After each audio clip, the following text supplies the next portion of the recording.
Yeah, I feel like the Garg world needs like some sort of a injection of something new, something different.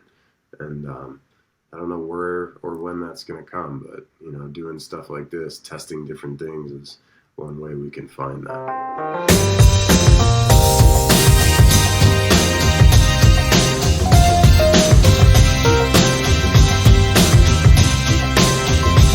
Hey, welcome back to another episode of the Gecko Cove Connection. I'm Bobby, and today I'm really honored to have Bryan from Sundown Reptiles with us. Welcome, Bryan. Glad to be here. Yeah, I actually was just rewatching the episode you did with the Gecko Pod, and that was the first time I realized that we've got something in common. We're from the same hometown, man.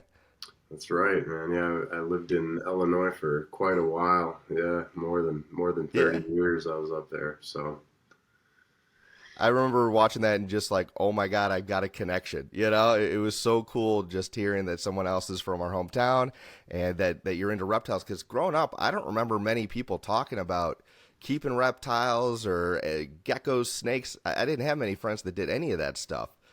You yeah, know, did you?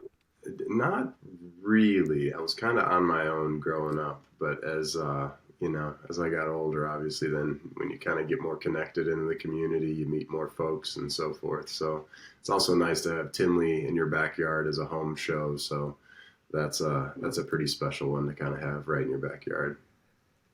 Absolutely. Yeah, we're definitely spoiled. We'll get to the shows a little bit later in this episode. I just vended Schaumburg for the first time, and it was an absolute blast. But yeah, I mean, I just thought those were the normal shows. I just thought that's how every reptile show around the country was, and I guess I'm wrong. Just definitely a little spoiled. Let's kind of back up a little bit. Speaking of growing up, how did you get into? I know you were into lizards, and then you got into chondros, right? How did hmm you get into the New Caledonia stuff, and where did you start?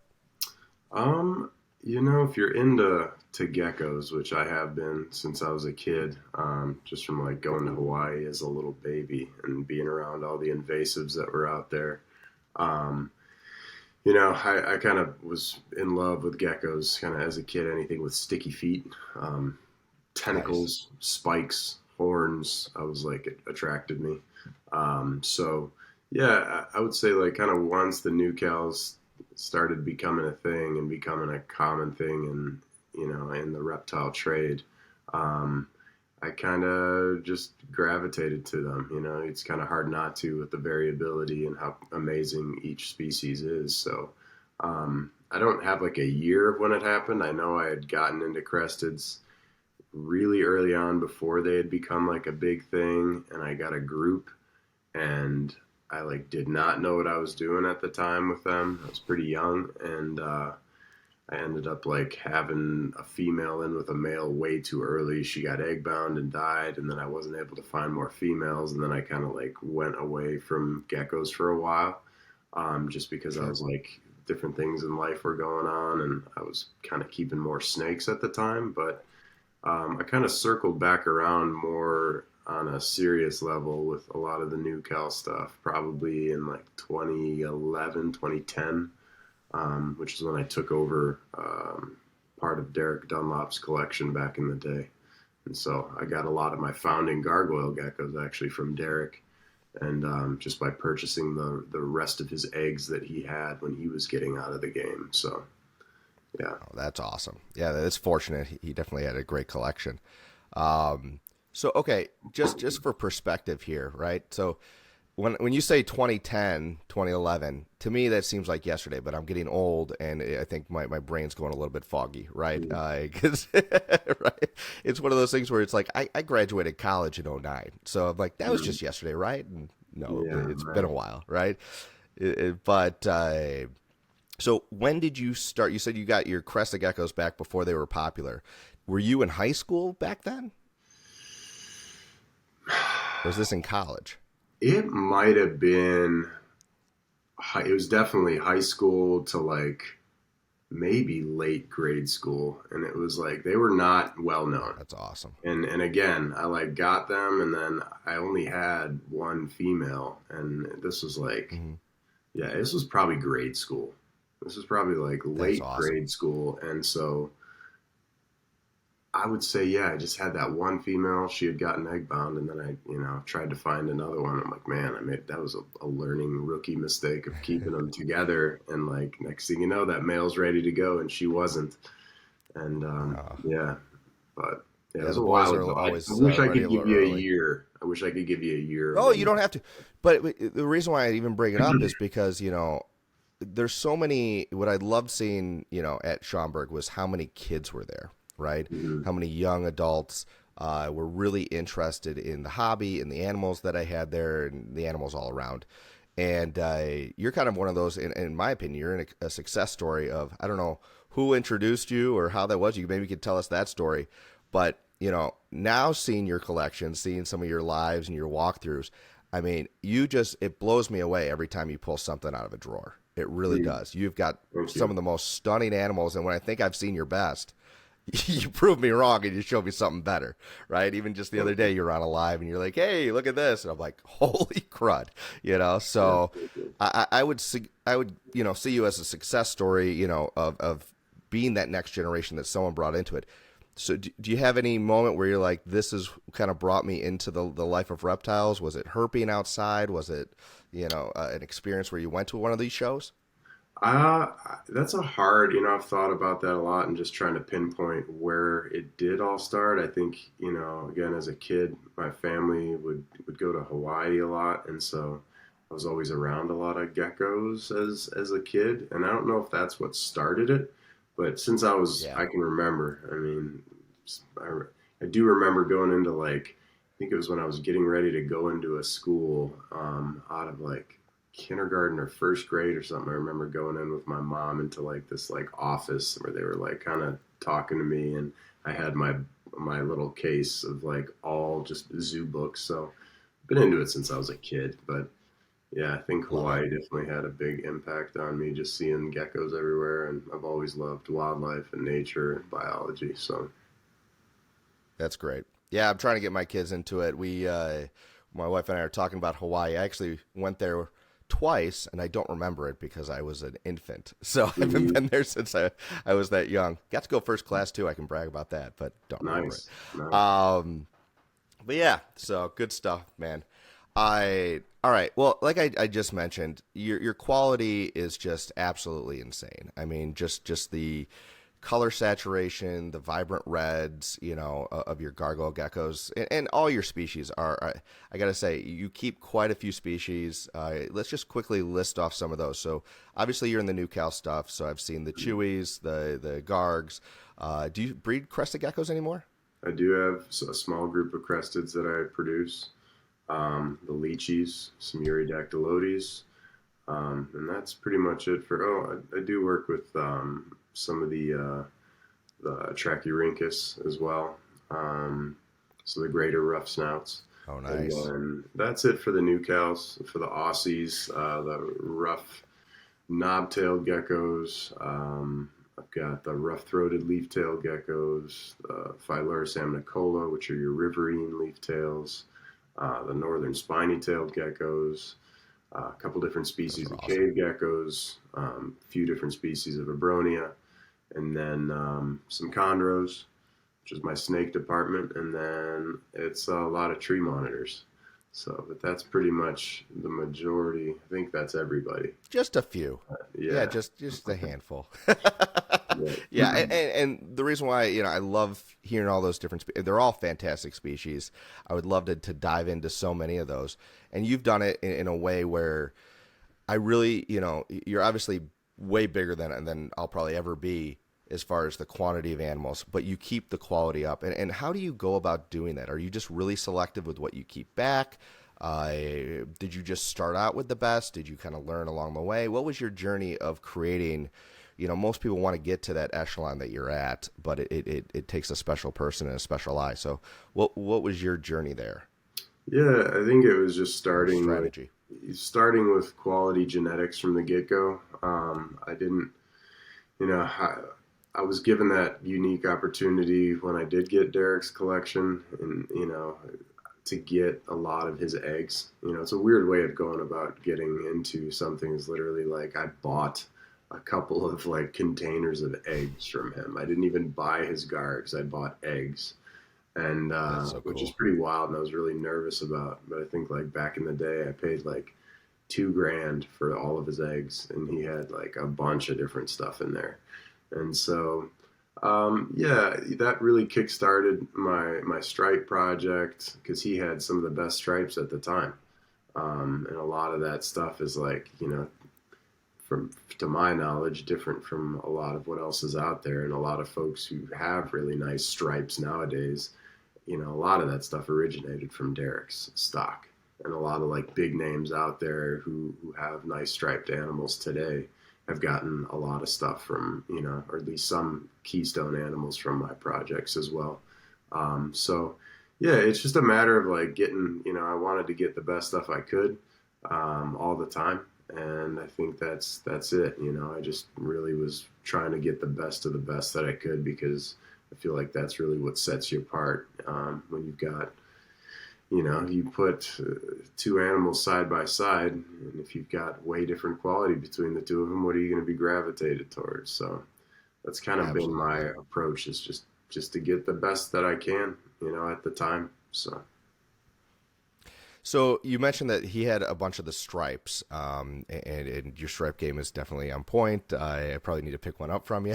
But Yeah. what I was originally drawn to with your collection are your blotches. Hmm. Talk to me about how when did you start to really, was it at the same time that you started getting into blotches with gargoyles?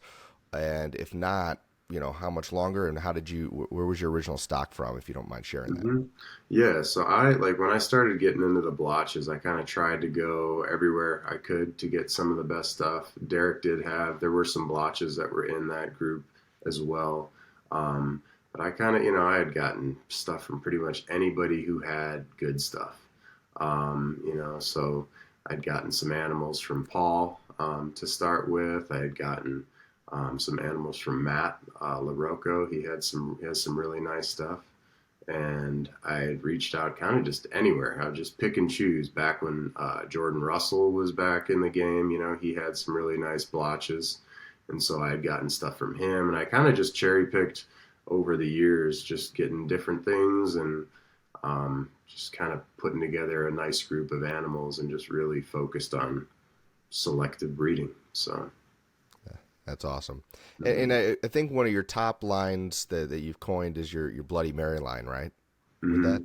Yeah, they're really Very nice. cool. And I've got a few different lines of animals that I'm kind of like solidifying, and each of them kind of have their own interesting look to them that, are they're fun. I mean, I've got a lot of cool stuff that's coming up with that, and they're it'll be interesting to see where it goes. That's kind of one of the things that I'm most interested about. I feel like we hit this point in our collections and with gargoyle geckos in general where it's like, okay, how nice of a stripe can you make?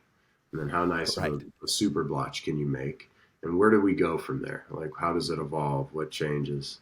And yeah, I'm very curious. I don't know the answer to that, and which is why kind of too I've like started mixing up some stuff, and I've like excited to take, like, I've been holding back. Like, my problem is I hold back so many animals that it's not necessarily, it's kind of a problem, but it's also good because now it's like before I would feel Double bad if edged I sword. took like my very best stripe, be like, ooh, I want to focus, like really put that to my next really best stripe. And now I'm to the point where I've got so many holdbacks that I can like got a lot of animals of similar quality that are very high caliber, and I can take something like my best stripe now and I can put that with my absolute best super blotch and see where that goes. What is that going to do? And I think we were talking about that a little bit the other day when we were doing that live, just briefly, Yeah. just as far as like one of the pairings Well, that that's I'm. what I just did with my best production this year so far. I think I shared a photo of you, and I'll put a picture right here of the baby I hatched out. Mhm. So it's the first clutch I got just about a week and a half ago, and I just put this together because I didn't have another male, right? Mhm. So I'm growing out a lot of my really high quality males. I bought after my females, which is what everybody recommended, and they're not growing nearly as fast as I thought. So they aren't ready. So I Hmm. put my boy Proslin to my girl Bimini, who's one of my best blotch girls, and just blew me out of the water with this stripe that came out. So no blotches, just pure six stripes, super thick lines, super thick laterals, and the one that I just showed right here is just bright orange and red, which I've never seen come out of Hmm. the egg orange and Hmm. red. Usually they're yellow and orange, and then they kind of saturate as they get older. So Right. I'm really excited for that one. Yeah.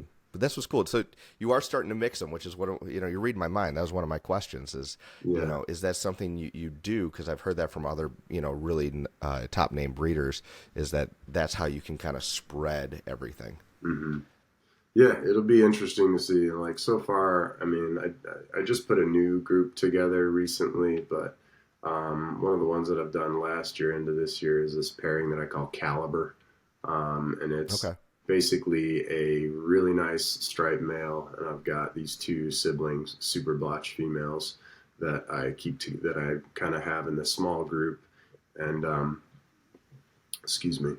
I what I've been finding is I'm getting these really nice stripes, and they've got like almost like these portholes on the sides, where Mm-hmm. you're not getting that six stripe effect on it. You're essentially getting like, yeah, again, really nice striping on the back, and you've got just this weird, almost blotch pattern on the sides, which is kind of what I was hoping for, which is what you want, right? It's like you think like if you're Yeah. pairing the two, like, oh, am I going to get a mixture of both? And I know a lot of folks have situations like with what you've got where, they did that cross of like blotch to stripe, and they're getting stripes.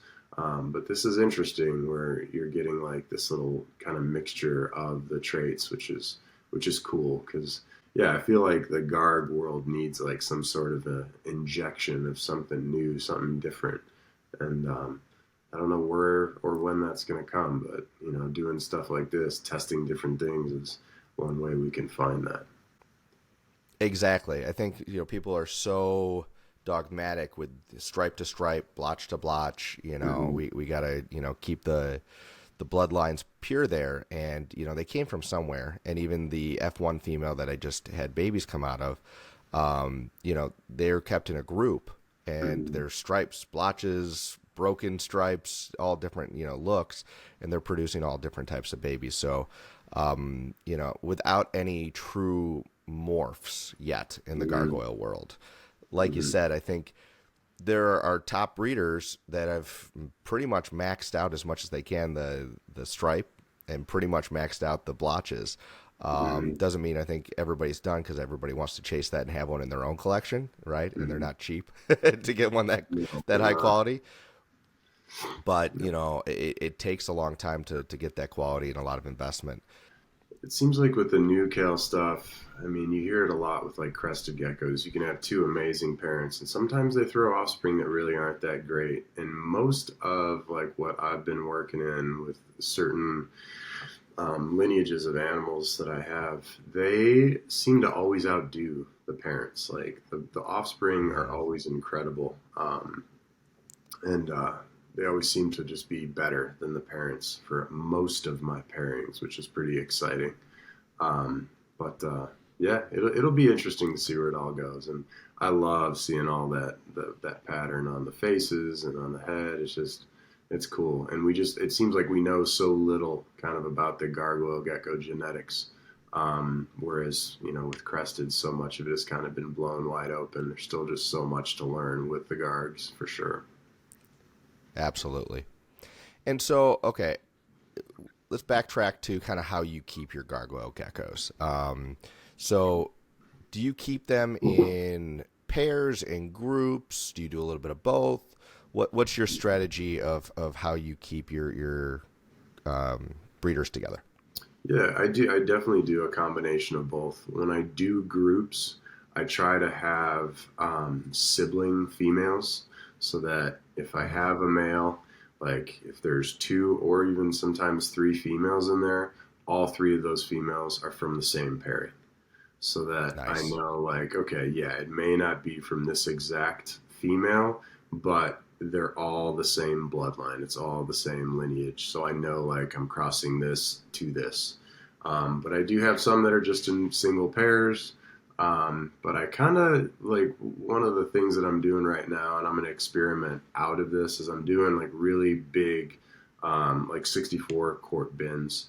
I've got branches in there, cork bark flats in there, cork bark tubes in there, with like a peat soil substrate, and that seems to work really well as far as for production. I do have Nice. some new cages that I've been working with animal plastics on that are I think are going to blow away the whole anything that's been produced for a cage in the gecko world. I think these are going to be, in my opinion, I mean, so far they're going to be the best cage that's out there. Just Oh, because it's that's going to be awesome. a glass front, it's going to be a swinging glass front, and it's going to have a really cool latching mechanism that's just going to make things quick. There's no like twist this, twist this, twist this, and then open. It's going to be a You don't really want to have cool. 5 tabs for every enclosure? No, no. I mean, you know, so it's going to be sweet, and it's this prototype I've been working on with animal plastics. So I'm going to try putting some of my gargs in those cages and kind of see how production works with that. And Nice.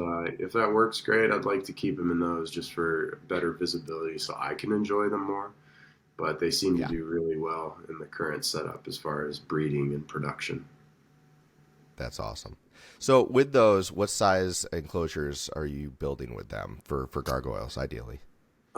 It's essentially these are going to be pretty similar to the footprint of like an 18-18-24, give or Okay. take an inch on each, on each dimension. But they're going to be Yeah, very similar to that, and they'll be essentially can be a single unit or a duplex side by side, and basically having like spacers where they can be stacked, and you can still, even though you're stacking them, you can still have lights in there, and that's like awesome. whatever, set up a misting system and so forth. But they're gonna be slick, and I'm excited for them just because I think I've never really found a gecko cage that I was like really in love with, and I'm just excited to put these to use. That's awesome. Yeah, I do like the glass versus the PVC or any kind of acrylic, front Hmm. because they do have claws, and not that you're gonna see giant scratches like you're dealing with some of the other larger species, but Yeah, there's just something about and glass, and even the ones and when behind you're me here. cleaning, it's easier to clean. That's the Oh big yeah, that's the thing that scares me is even if like you have an animal that's not necessarily scratching the acrylic. If you're in there wiping it, if it poops on there and you're wiping it down with something, or you get a little piece of debris in there and you scratch it up, it's like it's toast. So I yep, just think the glass is cleaner, it looks better, it lasts longer. Granted, if you break it, but yeah, right. yeah, the panels can be replaced. So yeah. Exactly. Yeah, Mhm. the ones I have behind me, I kind of, I customized this. It's not really meant for geckos, but it's an 18. Basically, I made 18, 18, 18s, next to each other. It's a Cool. 36 wide, and put a divider in it that is acrylic, and then just siliconed it in. And it's Nice. worked out really well for me. But what I love about it is, it has sliding glass, not swinging door. But Mm, when I, am looking at, so I have two of my girls that actually laid last night. So I'm super excited nice. about that. And what I love Congrats. about how I set up my bins, and tell me if you do something similar, I keep the substrate, I use a cocoa chunk and a peat moss mixed together. And then I put about an inch everywhere, and then I mound up one corner right by the entry, right where I can see. So Hmm. when they're about to lay, sometimes for a few days. It's not always one day of digging, but sometimes it is. I can actually see them when I go in right before bed to see who's Hmm. digging, who's not digging, so I know where to look for eggs the next day. And I love versus the bins. I can actually see them doing it without opening, without disturbing the bin. I Right. can just peek into that glass and see who's active. So that's one of the things I absolutely love about that front view. Hmm. Yeah. Yeah, that's a nice way of doing it. I kind of do it similar as far as the substrate. And yeah, I mean, it's like while the bins work, it kind of more so I'm wanting this new caging in there just for my own personal enjoyment, just to view them a little better. So even though I can still see them in the bins, they are clear bins. Hmm. But yeah, it's just I think it's a little bit It's nicer. different. Yeah, we'll see. We'll see Yeah. how it goes and how like humidity is held in there and so forth. So, But Yep. hmm Yeah, one thing with these, I had to go and when I stacked them on each other, it helped. The bottom one was perfect for humidity, right? The top one was leaking humidity like crazy because it's got that metal mesh top, so it's hmm perfect for dry species. So I actually took a piece of melamine and cut it and stuck it on top and just hmm worked like a charm. Then you just have to know your environment and right.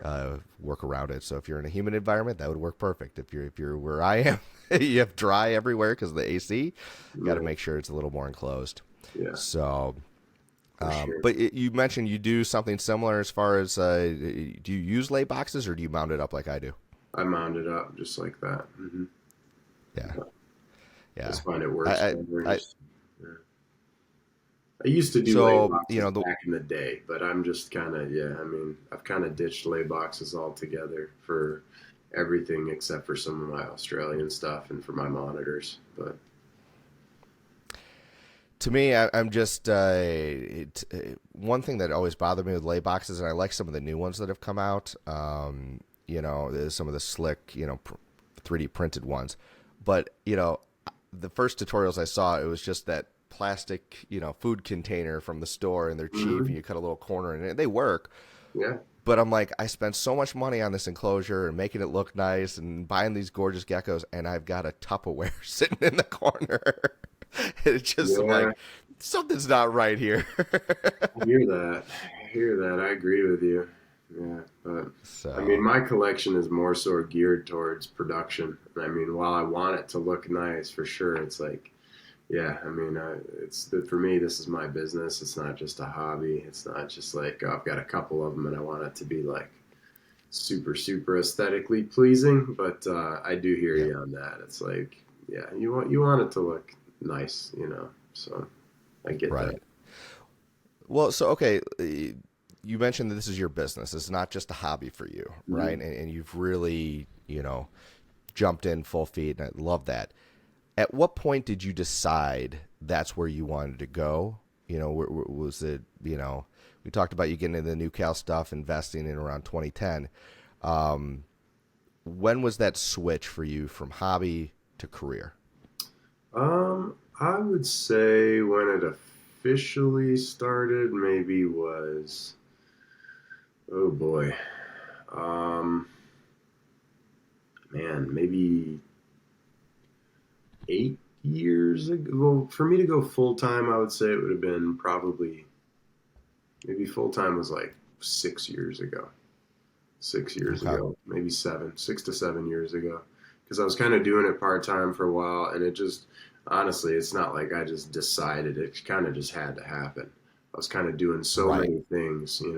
I moved from Chicago down to North Carolina in the western part of the state and in the mountains, and when I moved down here, I was planning on kind of gearing up with the animals and the collection, but I was working a bunch of different things. I was doing wildlife guiding.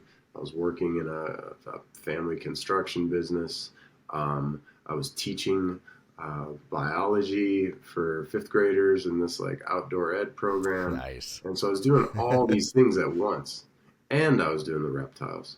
And so it kind Yep. of just got to the point where like the reptiles were taking off and the money was making sense. And I'm just like, I have to. It's not like I'm going to ditch all this and just focus. It was like, yeah, I can't be doing all this. I'm like starting to neglect things in the collection. And it was really taking off then and it just made sense. So, yeah, Yeah. The business chose you at some point. Just it said, did. I need It you. really did. It really did. And so, That's but yeah, awesome. yeah. And I kind of like it was around then too when I started kind of to get into more of the tree monitors. And then, like, kind of once I knew that I could be successful with those, I incorporated that in because it used to just be pretty much geckos. So, Hmm. the geckos allowed me to kind of test the waters in different places and see what I could be successful with. And now they complement each other really well. And while I do love the tree monitors, the geckos just have a special place in my heart and really are like the foundation blocks for my business. So always got to be That's respectful to awesome. that. Mhm. So, I saw you last year, or I was this year, actually in March, at Tinley, Hmm. and I've seen you a few times there. And clearly you have all the different species that you're working with on display for sale. You know, with the market, obviously the whole economy has just been up, down Hmm. right now, just down. Um, but the one thing I've seen with really successful reptile businesses like yours is that they're diversified, right? Hmm. That maybe if geckos didn't sell well that this show, maybe the chondro sold well this show, or all Hmm. different combinations of that. Right now, in your view, where do you see, like, with all the different species you're keeping, which one is got the highest demand right now, and which ones are you seeing the most dips in? That's a good question. Um, I try. I would say, I carved out a name for myself with Kahua, and Mm-hmm. they've consistently been strong for a very long time. And while there are more of them being produced now and like of high quality, they still remain a good seller for me. So the Kahua have always been strong. It's a very strong market. I think there's something to be said about a species that doesn't produce as much as something like a crested gecko, just because Absolutely. there's less of them out there. So there's less supply. And, I've been fortunate enough that I was able to get in at a very good time and acquired, a very diverse group. And so I've kind of set myself up well with Kahua, and I've kind of have a name for myself with those. So those have always done well for me. That being said, the tree monitors have been, a big thing for me recently, and have a strong demand for captive bred animals, just because historically those were always imported and wild caught, and a lot of them are, were kind of coming in being said that they were captive bred, but they're not. You could see it in the animal. So Yep.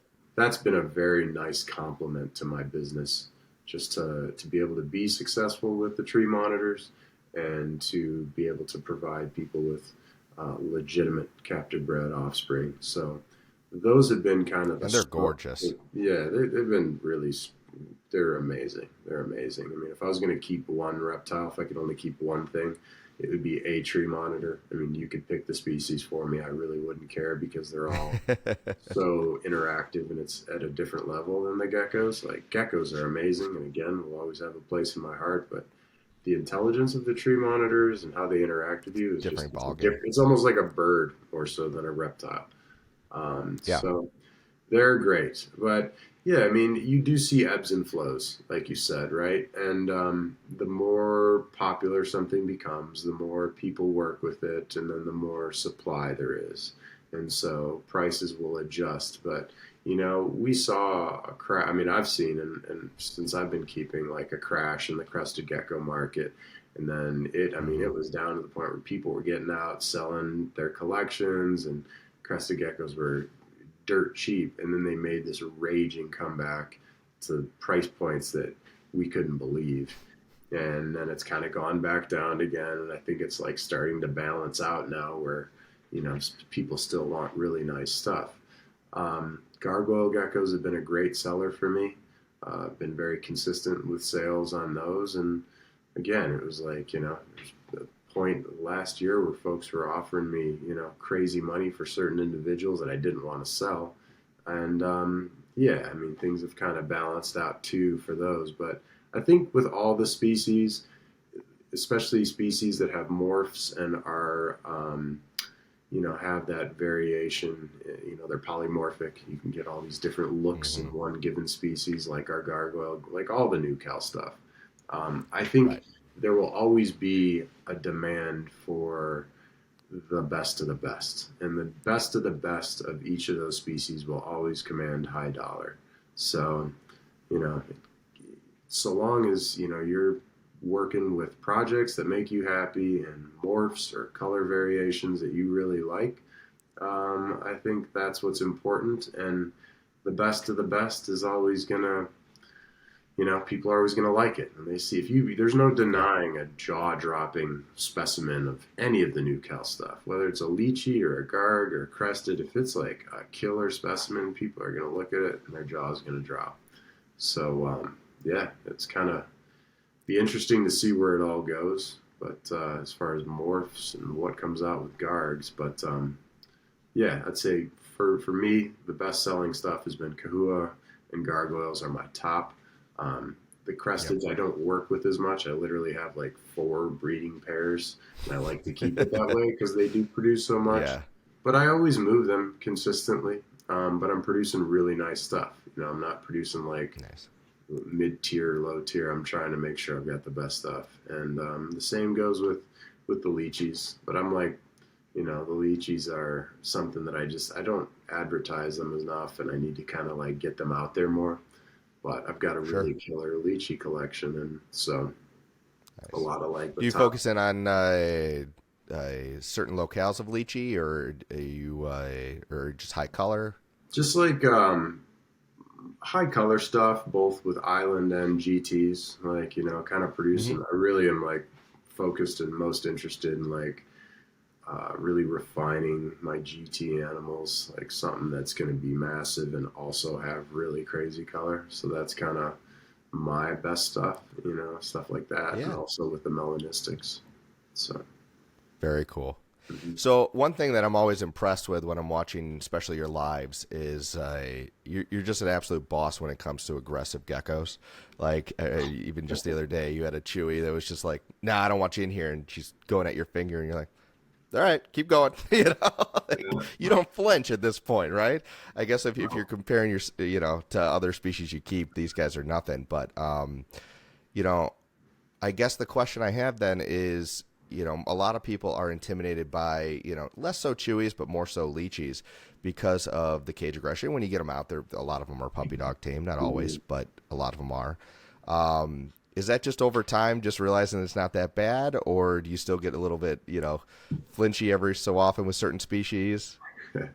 No, that comes from. So when I used to live in Illinois, I worked for 7 years at a wildlife facility that no longer is operating, but it used to be called the Wildlife Discovery Center. And basically, we had a In massive Lake venomous Forest? snake. Yes, yes. So I was the Yeah, head love that keeper place. there. I was the head keeper there for Oh, 7 years. seriously? Yeah, and so Whoa. I used to maintain all of the venomous collection there. I didn't mess so much with like the mammals and the birds of prey. That really wasn't of my interest, but I oversaw the whole collection from the venomous to the non-venomous. And so I worked with venomous snakes on a daily basis for, just about 7 years. And so Wow. when you're doing that and like you're working with life-threatening things that could be very dangerous. You look at a little gecko that's like angry at you and like striking at you, and it was kind of like, okay, you're not That's dealing with cute. anything. It's kinda, yeah. I kind of became like, not that I never took a bite from a venomous snake, but there at the Yeah. facility too, I was kind of, I first started working there when I was in college, and yeah, we had a whole bunch of stuff, and I was younger then and a little dumb then, and you get bit by certain things, and it was almost like, there was a time where it was like, all right, you take like not that we would do this at the facility, but with me and some of the friends, like on herping trips, like you taking a bite from that, I'll take a bite from this, and then like so I've been bit by a lot of big stuff and like animals that actually can could do Do some like damage. more damage. So a gecko to me, like yeah, I mean I can pick up a 7 foot black rat snake and it's striking at me and I'm not flinching. But yeah, That's awesome. yeah. So No, that's always impressive. I remember when I first got into reptiles, I got a leopard gecko, right? mhm. And, leopard gecko babies, they just squeal sometimes and they'll strike at you and they're not going to do any damage. But I remember, like, getting this thing, putting my hand in the cage and just jumping, and my dad just laughing his butt off at how Mhm. I'm just I'm squealing for this thing that's probably about 3 inches long, you know. Yeah. So yeah, I think it's one of those things. It's perspective. It's just the scariness of how sudden it is, but at the end of the day, they're not going to do much damage. Maybe a big GT leechy might do a little bit of damage, but compared to your Yeah. tree monitors, that's just nothing. Yeah, and So to be fair too, if I had my hand in with a big lychee and he lunged at me, I definitely would react. I'm not going to sit here and say yeah, that. You know, I don't want to get shredded up. I don't enjoy it, but with the kahua, it's like it's a matter of knowing what the given animal can do to you. What is the worst that could happen? And so, but yeah, it's funny. People always have like interesting reactions to when a chewy's like chewing on me or something, and it's just like, hmm yeah, whatever. I actually got bit by a gecko for the very first time at Schaumburg. So after the show was sort of over, I was talking to another vendor, and we were, seeing if we wanted to do any trades and stuff, and they actually had acquired this really cool looking hybrid, right? A Mm. chewy crested gecko hybrid, and I was holding it, just saying, maybe I'll have one as a pet, and within 3 seconds, this thing just on my finger, nothing horrible, didn't draw Yeah, blood, and I was like, oh, that's all it was. I was like, still don't want it because you bit me. Just out of principle, but yeah, this is until it happens, you don't know how bad it's going to be. right, right. Um, so yeah, that's I got to give you credit for it, man. However you got there, that's an Mm. awesome story. I love it. So that's great. That's fun. Um, yeah. So okay, have you ever been bitten by any of your tree monitors? Yes, Okay, and those obviously would suck. I'm assuming. those suck.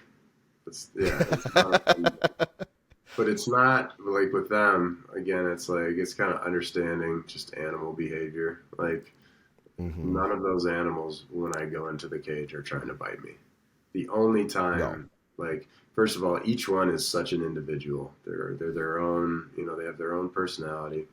And like, for instance, the worst bite I've ever taken uh, from a tree monitor was my biggest male, and it was when I kind of first got him, and I was transferring him to put him in a tub just to soak him in water, and he Mm-hmm. did not like that. And so, like any restraining, if you're grabbing the animal and restraining, depending on Yes. which one, then they would decide to bite you. But if I can go into that animal's cage now and work in there. He's never coming down to get me. It's just if you grab them and restrain them, it just elicits this like, fight response because they can't run. You've got them and they're just Yeah. like, yeah. So sometimes they'll try and bite you, but others too, I could just go in and grab and they're like puppy dogs. So, but yeah, I mean, with them, it's like a Especially the mob. smart animals, they're all different.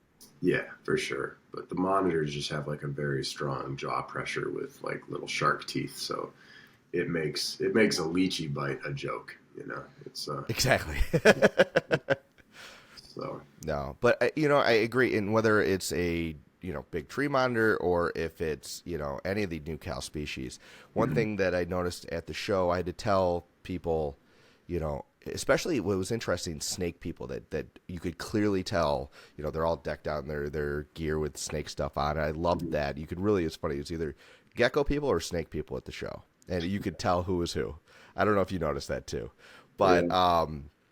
and they'd come over, and I had a few adults that I had out to handle and stuff like that, and I'm just like, hey, just so you know, let it hold you. You don't hold the gecko, Right. right? And that was something I had to reiterate because a lot of people want to hold on to the animal, and that's Right. when they can get a little bit defensive, or they could drop their tail or things like that. Right. And then with kids, when I hand them off, I just said, just let it walk on you and walk off you, and just hold your hand straight out, flat like this, and that Hmm. worked really well. Hmm. Because a lot of people, again, your instinct, if it jumps or something, you want to grab it, Right. right? Right. And instead of just giving it a platform. Right. One other thing you mentioned, and I just want to reiterate it, is learning different animals and different species, different body language. Hmm. I've only had these geckos now, 4 years, Hmm. and the amount that I feel like I look like Spider-Man with my, extra spidey sense that I'm Yeah. catching these geckos out of midair. It's something that you learn because like I know when they're about to jump to the point where if I touch their butt, I can make them jump, Yeah, right? And you probably are the same way. for sure, for sure. And you're like, how did you make that catch? I knew exactly where they were going, Oh you yeah, know. And it's probably the same thing with snake strikes. I don't know how that works or what their body language is because I've never worked with them. But yeah, it's the more you work with them, how it's so cool how you can learn from them.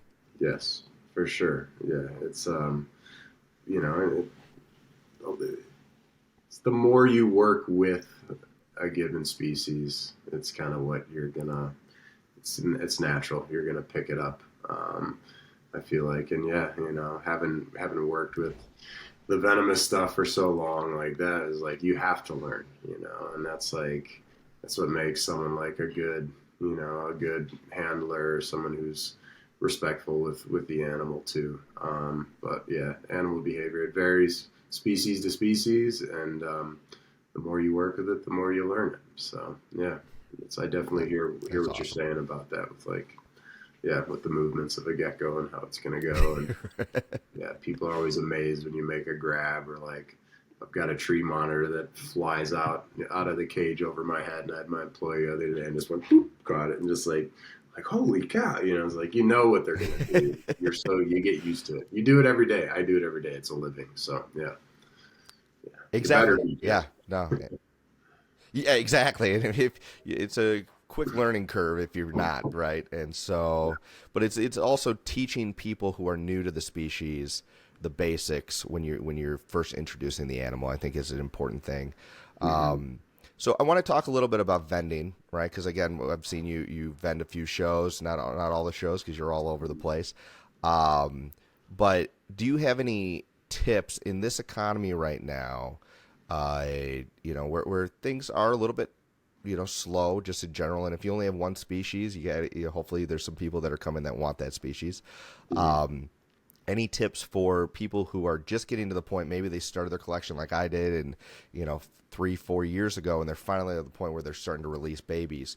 How Mm-hmm. would you recommend separating yourself from all the other breeders of new cow species? Have the best stuff. Get the Yeah, best stuff that's a possible. great answer. Get the best stuff possible, and it's not cheap. But if you wanna be a player in it and move stuff, but also like I've said this in the past and to people in conversations and on podcasts. I think that it's important to have a spectrum because you don't want to just have like all the best super blotch gargoyle geckos and you're gonna sell them all at $3,500 a piece. Like you're only gonna sell so many of those, and then you're gonna end up with animals, and then like that you maybe have too many of, or you can't move, and then it's like, so I feel like it's super important to always have a spectrum of quality. You want to have like I love having low end. I have some of my beginner first Kahua pairs that I ever had, and I know exactly what they're going to produce. I've seen it for Yep. years. I've been working with them, and those animals will sell consistently for me at the lowest tier price point, which I have, which is like going to be around $400 for a baby, Hmm. and I'll move those consistently, and it's nice to have that because not everybody wants to spend $6,500 on a really crazy Kahua. And once they get those kind of entry level animals, then hey, like man, I'm breeding these, I'm doing good. I kind of want to step it up. I want to get something a little nicer in this price range or this price range. And then they sell some of those Yep. babies, and you hold back, or you hold on to some funds to buy an even nicer one, and you produce even nicer stuff. So I think it's important to have really high quality stuff on your table for sure, but have a spectrum, Yep. so you can get that beginner who comes in who is kind of just looking for their first gecko. And then you can also have it for that breeder who's at the other table over there who keeps eyeing that crazy super blotch. Like, man, and then they come over and they want that. So you got to have a mix, that's what I would say. But definitely have a couple of knockouts in your collection because otherwise you're just like the other 10 tables who have low end gargs. I love that, and the fact that it's not just everything. Even if you wanted to, let's be honest here, you're Mm-hmm. never going to produce those. For let's say gargoyles, $3,000 to $5,000 gargoyle geckos, not every baby, even out of a killer pair, No, is it going to won't be. produce that. And It what's won't. cool is being able to offer the same genetics at a lower price point. And Yes. that's where a lot of people, when they're first getting in, need to start looking.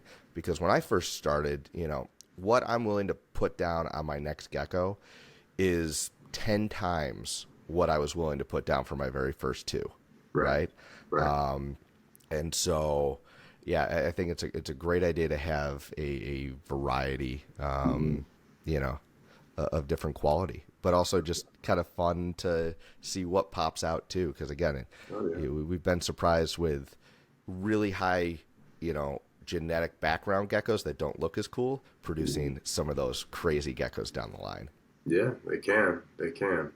For Yeah. sure, especially when they're like, yeah, like a lower expression animal from a high end pairing. That's when you're more likely going to be, your odds are much better of doing that. It's not like you go out and you buy a couple of like normal brown striped animals thinking you're going to get one crazy, six No, stripe that's just full on like top tier. That's probably not going to happen. But if you no. get a lower expression animal from a really crazy pair, then yeah, those chances are much better. So it's Yep. not a bad way to go if you're on a It, budget.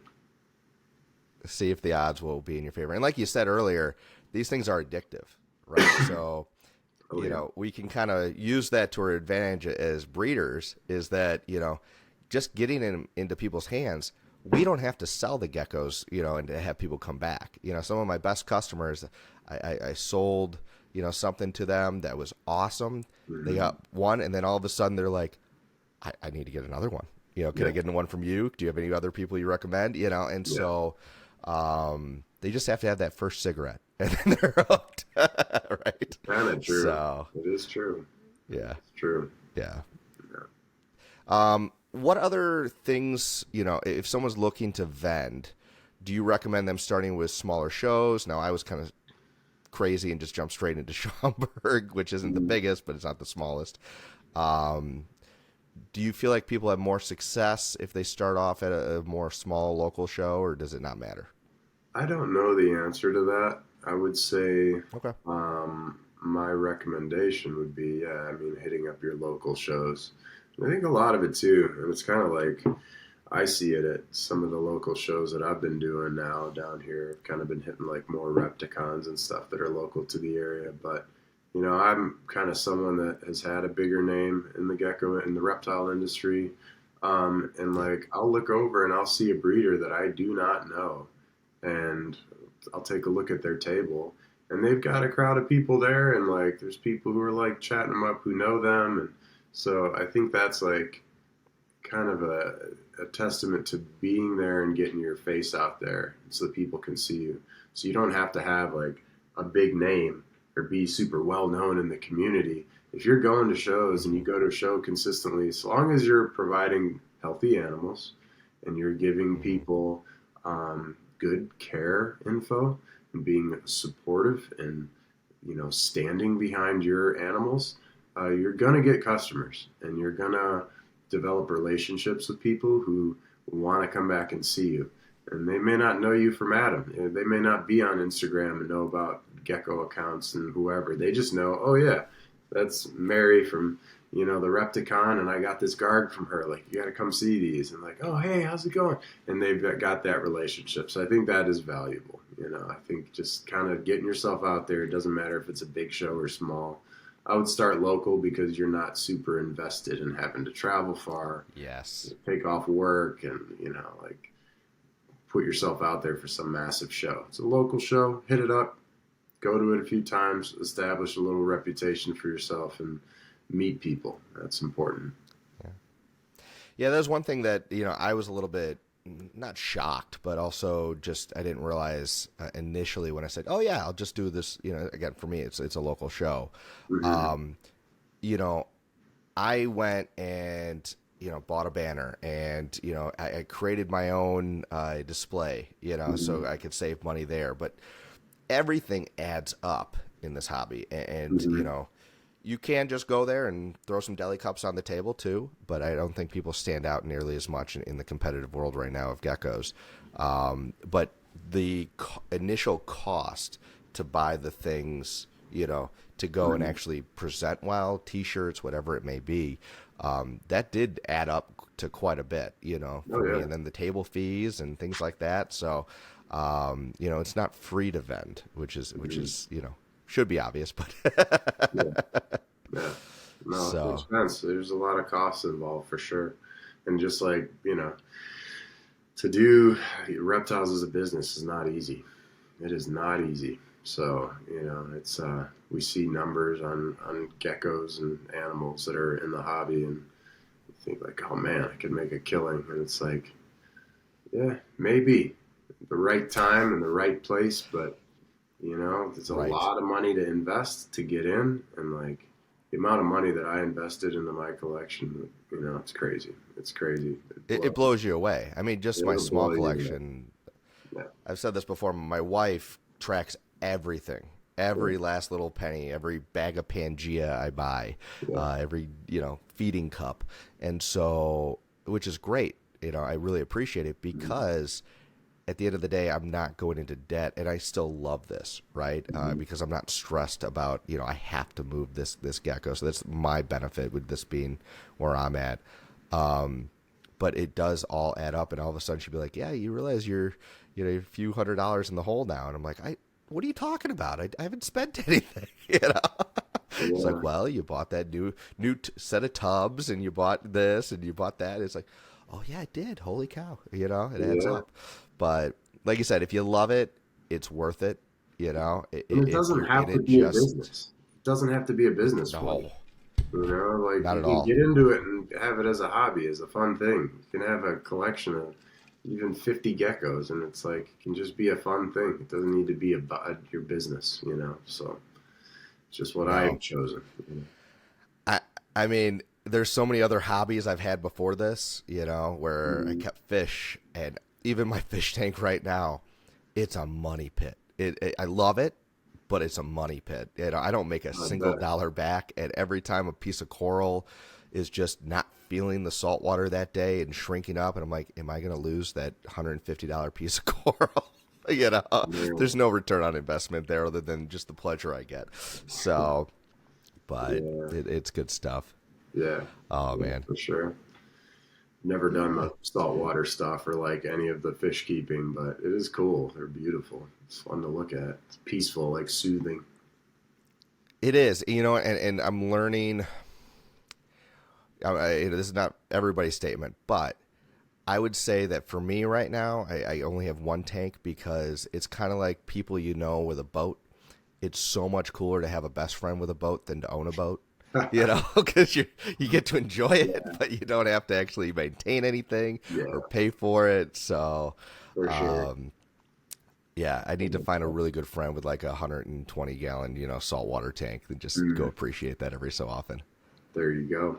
That or get out snorkeling more. Like I'm lucky where I live. There's a lot of freshwater, like really nice rivers and streams that are crystal clear. So I get my fix Oh, by that's going out awesome. and just snorkeling. So and you can just yeah, it's awesome. But So you mentioned when you first started, you were really big into kind of herping around us.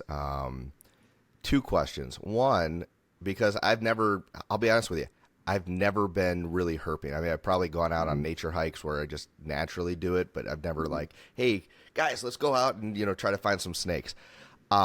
What did you find around Northern Illinois that you thought was cool or exciting?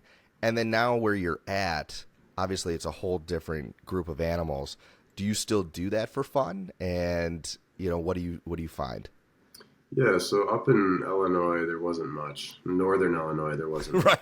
Right. There's some preserves where you could go out and see some really cool garters and different salamander species. Um, and yeah, I mean, there's like for instance, at the facility I used to work at, it butted up to this place called the Middle Fork Savannah. So there would be Chicago garter snakes out there. You could get smooth green snakes, eastern milk snakes, red belly snakes, and then you could get tiger salamanders and blue spotted salamanders. That was mostly about it. Mhm. Southern Illinois has some amazing herping. Shawnee National Forest on Snake Road. It's a place, it's like a mecca. People from all over the states go to that area. and it's basically these bluffs that are situated in this park where snakes will use it as a hibernaculum, so they'll kind of go to and from. There's like they migrate to and from those bluffs in the spring and the Oh, fall. that's So cool. it's a very good herping spot. A lot of biodiversity there. And down here in North Carolina, it's crazy. I mean, there's a lot of biodiversity here. This is why one of the reasons I moved here. So not only is there really good biodiversity, but it's a beautiful area. So you have uh, essentially this place that I kind of feel like I don't need to vacation from. Still go on Yeah. vacations every once in a while if I can, but my goal is to kind of live in an area that's conducive to my lifestyle, which is being outdoors, doing stuff outdoors, and lots of amazing wildlife. And so I've got tons of stuff that lives right in my backyard, and yeah, I love it. So I feel very fortunate for that. It's like vacationing just at, in your backyard when you're doing that kind of stuff. Exactly. It's awesome. Exactly. Uh, the closest I got to actually kind of like, going out and herping was, so part of my honeymoon, it was phenomenal. I went on an African safari for the first half, Oh, and then the cool. second half I went to the Seychelles Islands. And Oh, the wow. Seychelles Islands, oh man, just the tortoises there, the wild, Aldabra tortoises, Mm. and some of the other, species. I didn't even know what I was looking at, all throughout that vacation of as far as like the different lizards and geckos and snakes. Looking back at pictures, I'm like, I had at one of the camps that I was in Africa, there was the Superman agamas, Mm. all over the place. And I knew they were cool looking, but I had no idea what they were back then. I Yeah, just knew that they looked sort of like my bearded dragon. So, that's cool. yeah. That's Oh, it was really a cool. blast. Yeah, it's a So, special yeah, I place. almost wish. Africa's awesome, man. I've been out there. I've been to South Africa, and yeah, travel's fun, especially when you're into herping and wildlife. I mean, all my travel revolves around wildlife now. So if I'm going somewhere and booking a trip, it's because I want to see a certain forest type or a handful of different species or experience a new ecosystem. So, but yeah, it's fun. It's awesome. Yeah, Yeah. we live in It's a pretty cool eventually, planet. hopefully, New Cal. Is that ever on the bucket list to get Yeah, out it to New is. Caledonia? It is. It is. It's on the list. It's my top two are Papua New Guinea and Hmm. Madagascar. I feel like I'm like 20 years late to go to Madagascar, but whatever. But yeah, I'm actually going out to Papua New Guinea coming up Yeah. here in the fall, out to Raja Oh, Ampat nice. to go see hopefully see some of the tree monitors in the wild and maybe get some birds of paradise. So yeah, That excited would be for that. amazing. Yeah, keep us updated on that. Yeah. My stepmom just got back from Madagascar. Actually, she's one of those people that's like when you meet her, you would have no idea she's traveled to like the farthest corners of the earth in situations where I'm like, you shouldn't be alive, you know. Yeah. But it's Yeah. it's really cool. Yeah. So she's like, yeah, should I bring you back some geckos? I'm like, if you could smuggle them, don't tell me, you know. You want to go to prison? You Sure, give know. it a shot. Yeah, exactly. I'm no, no. I was like, there's so many good captive breeders here, so Yeah, I'm good. But that's it cool. was cool the photos she got. I was really impressed with a lot of them. I would love to go to Caledonia. I hear that when people go, they're not just everywhere, right? All these species, it's actually somewhat hard to find. Oh yeah, So that's how you got to herping enjoy the works. island. That's how Yeah, herping works, man. You gotta work hard to see stuff, and like yeah, you can be in the right habitat and have the wrong search image and completely miss an animal. So there's a lot to it for sure. yeah. But that's the fun of it because when you do strike it, it's that much more special, right? Oh yeah, oh yeah, yeah, for sure. It's some of the most exciting times in my life has been when I've found something that I've been looking for, and some of it I had like gone back year after year after year. I mean, when I got my first Bushmaster in the Amazon, I had gone so many years and spent so much time in the Amazon before I finally got one. And granted, there's areas of the Amazon you can go that have higher population densities than where I was Hmm. going, but that kind of made it all more special because where I go, it's like they're even rarer and harder to find. And so to get one, I was like, yeah, it would have been a funny thing for people to watch. That is, yeah, it's so So, cool, yeah. so cool. Um, you know, you're already working with some a wide variety of animals. Is there anything, I know you said with your gecko collection, you're sort of closed off of adding new stuff Mm-hmm. unless something comes out that's amazing. Are there any other species that you're looking at that you're like, you know what, this would be fun to get into, or, branch out into other species? Yeah, yes, but I'm at this point. I have two employees, two part-time employees, and so Hmm. I've kind of reached this point where like we're all maxed out, and bringing on more projects wouldn't really be right. I feel like it wouldn't be ethically right to take on a heavier load with the amount of stuff that I have going on and the amount of babies I'm going to be producing. So, I mean, I've always loved the Depressa complex of Agernia. Those Oh Australian yeah. spiny skinks. I came pretty close to snagging some of those recently, but those and Amazon basin emeralds, I think, are amazing. I used to keep those, and I'd love to have them again. But I just am also like, I've had opportunities to get both of those, and I've kind of just been like, Yeah. ah, do I need it? I work with a lot of cool stuff. I feel grateful for the stuff that I work with, but I'm just in this position where I'm just like, kind of got to pump the brakes. I got to stop, and Yeah. so I'm just kind of got my projects, and each species I work with, I'm not just doing it half-assed. I'm going pretty big into it. So I'm good for now. But if I was to grab Yeah. something else, probably be some Agernia depressa, Agernia epsisolus, and Amazon basin emeralds. And so those are the ones that I would love That's to have. But awesome. I look at my collection, like, where would I put them? I just don't. I don't know. Right. Got You two got to have warehouses. some balance. Yeah, I've got warehouses that for my collection, and those are maxed out. So when do I stop? I think now. I stop now. So You stop now. Fair yeah, enough. Yeah. yeah. So, Yeah. You got to listen to your gut there, cuz like you said, this can be very addictive, and it's just, yeah, just come on, throw them on, but yeah, you lose the quality of care, or you lose the quality of the animals in for sure. general, and that's not your game. And No, so clearly, just looking at your collection, you've got a high ethical standard, which really draws me to your brand. yeah, Um, Speaking of that, usually when people, are talking about like keeping your animals to the best of your ability, right mm-hmm, now, one of the big buzzwords is bioactive, right? mm-hmm, Everybody's, always asking, oh, do you keep your animals bioactive, bioactive? And, I appreciate, people's intention sometimes, and especially, the people who go, you have to keep them just like they are in New Caledonia. right. I want to get your take on when people say that. Do you keep bioactive? Do you try to mimic NuCal to the degree? Where's your head, if you don't mind me asking about that? And I can give you sort of my Well, take too. when you say bioactive, I think about Hmm. adding organisms that are going to be breaking down fecal matter in the cage. Correct. Um, to me, I'm I'm done with that. I learned Okay. I learned the hard way by adding isopods into my enclosures, which is Hmm. nice in keeping fecal matter down and helps keep those cages clean.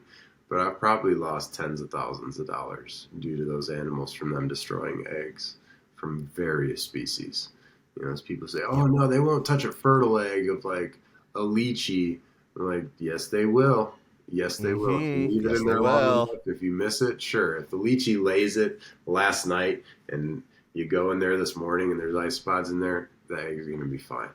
But, Yeah. you don't always catch eggs on time. And it's a lot of the stuff. I mean, I still have isopods in some of my cages, and they're so hard to get rid of.